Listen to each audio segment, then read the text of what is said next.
അങ്ങനെ തദ്ദേശ തെരഞ്ഞെടുപ്പിന്റെ ആവേശത്തിലേക്ക് സംസ്ഥാനം കടക്കുകയാണ്. സംസ്ഥാനത്ത് തദ്ദേശ തെരഞ്ഞെടുപ്പ് 2 ഘട്ടങ്ങളിലായിട്ടാണ് നടക്കുക. ഡിസംബർ 9-നും 11-നുമാണ് തെരഞ്ഞെടുപ്പ് നടക്കുക. തിരുവനന്തപുരം മുതൽ എറണാകുളം വരെയുള്ള 7 ജില്ലകൾ ആദ്യഘട്ടത്തിലും തൃശൂർ മുതൽ കാസർഗോഡ് വരെയുള്ള 7 ജില്ലകൾ 2ാം ഘട്ടത്തിലും പോളിംഗ് ബൂത്തുകളിലേക്ക് എത്തും. ഡിസംബർ 13-നാണ് വോട്ടെണ്ണൽ. 941 ഗ്രാമപഞ്ചായത്തുകൾ, 152 ബ്ലോക്ക് പഞ്ചായത്തുകൾ, 14 ജില്ലാ പഞ്ചായത്തുകൾ, മട്ടന്നൂർ ഒഴികെയുള്ള 86 മുനിസിപ്പാലിറ്റികൾ, 6 കോർപ്പറേഷൻ എന്നിവിടങ്ങളിലേക്കാണ് തെരഞ്ഞെടുപ്പ് നടക്കുന്നത്. 2 ഘട്ടങ്ങളിലായിട്ടായിരിക്കും വോട്ടെടുപ്പ് നടക്കുകയെന്ന് സംസ്ഥാന തെരഞ്ഞെടുപ്പ് കമ്മീഷണർ എ ഷാജഹാൻ പറഞ്ഞു. 2 ഘട്ടമായിട്ടാണ് ഇത്തവണ പോളിംഗ് നടത്തുന്നത്. തിരുവനന്തപുരം, കൊല്ലം, പത്തനംതിട്ട, ആലപ്പുഴ, കോട്ടയം, ഇടുക്കി, എറണാകുളം ജില്ലകളിൽ 2025 ഡിസംബർ 9 ചൊവ്വാഴ്ചയായിരിക്കും പോളിംഗ്.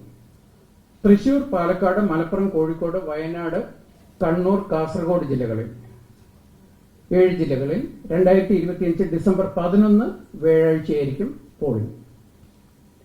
വോട്ടെണ്ണൽ നടത്തുന്നത് കൗണ്ടിംഗ് 2025 ഡിസംബർ 13 ശനിയാഴ്ചയാണ്. നവംബർ 14-നാണ് തെരഞ്ഞെടുപ്പ് വിജ്ഞാപനം പുറപ്പെടുവിക്കുക. അന്നു മുതൽ നാമനിർദ്ദേശ പത്രികകൾ സമർപ്പിച്ചു തുടങ്ങാം. പത്രികകൾ സമർപ്പിക്കുന്നതിനുള്ള അവസാന തീയതി നവംബർ 21-ആണ്. നാമനിർദ്ദേശ പത്രികകളുടെ സൂക്ഷ്മ പരിശോധന തൊട്ടടുത്ത ദിവസം നവംബർ 22-ന് നടക്കും. നവംബർ 24-ആണ് സ്ഥാനാർത്ഥിത്വം പിൻവലിക്കുന്നതിനുള്ള അവസാന തീയതി.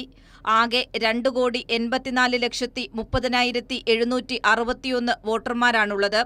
ഇതിൽ 1,34,12,470 പുരുഷ വോട്ടർമാരും 1,50,18,10 സ്ത്രീ വോട്ടർമാരുമാണുള്ളത്. 281 ട്രാൻസ്ജെൻഡർമാർക്കും വോട്ടവകാശമുണ്ട്. 2,841 പ്രവാസി വോട്ടർമാരുമുണ്ട്. തെരഞ്ഞെടുപ്പിനുള്ള എല്ലാ ഒരുക്കങ്ങളും പൂർത്തിയായതായി സംസ്ഥാന തെരഞ്ഞെടുപ്പ് കമ്മീഷണർ അറിയിച്ചു. സ്വതന്ത്രവും നിഷ്പക്ഷവും നീതിപൂർവവുമായ തെരഞ്ഞെടുപ്പ് നടത്തുന്നതിനാണ് പെരുമാറ്റച്ചട്ടം ഏർപ്പെടുത്തിയിട്ടുള്ളത്. ജാതിയുടെയോ സമുദായത്തിന്റെയോ ഭാഷയുടെയോ പേരിൽ വോട്ട് ചോദിക്കുകയോ മതസ്ഥാപനങ്ങൾ, ആരാധനാലയങ്ങൾ എന്നിവ തെരഞ്ഞെടുപ്പ് പ്രവർത്തനത്തിന് ഉപയോഗിക്കാനോ പാടില്ല. മതപരമോ വംശപരമോ സമുദായപരമോ ഭാഷാപരവുമായ സംഘർഷങ്ങൾ ഉണ്ടാകുന്നതും പരസ്പര വിദ്വേഷം ജനിപ്പിക്കുന്നതുമായ പ്രചാരണ പ്രവർത്തനങ്ങളും പാടില്ല. മാതൃകാ പെരുമാറ്റച്ചട്ടം നിലവിൽ വന്നു. പ്രശ്നസാധ്യതാ ബൂത്തുകളിൽ ആവശ്യാനുസരണം വീഡിയോഗ്രാഫി ഏർപ്പെടുത്താനും തീരുമാനിച്ചു. പൂർണ്ണമായും ഗ്രീൻ പ്രോട്ടോകോൾ പാലിച്ചുകൊണ്ടായിരിക്കും തെരഞ്ഞെടുപ്പ് നടക്കുകയെന്നും സംസ്ഥാന തെരഞ്ഞെടുപ്പ് കമ്മീഷണർ വ്യക്തമാക്കി. കൈരളി ന്യൂസ്, തിരുവനന്തപുരം.